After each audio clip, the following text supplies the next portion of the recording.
तो खांद्यावरचा पालवा आपल्या डोक्यावरती घेऊन आणि हळूच वाट आपल्या डोक्यावर हात येईल तो माहीत नाही.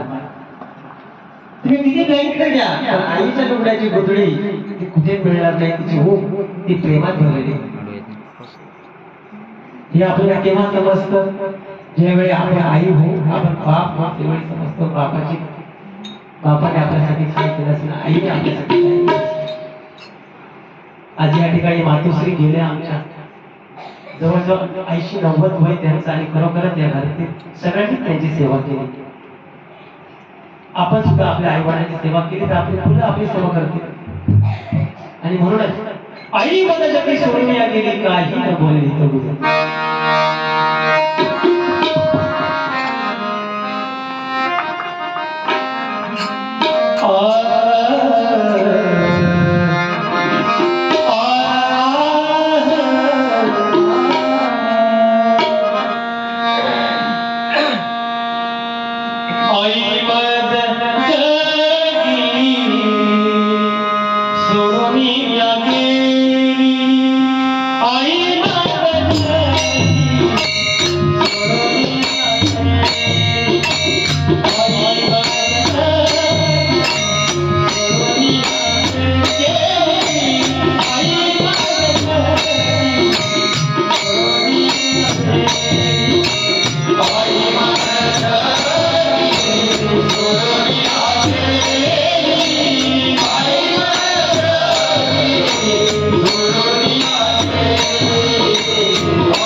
आ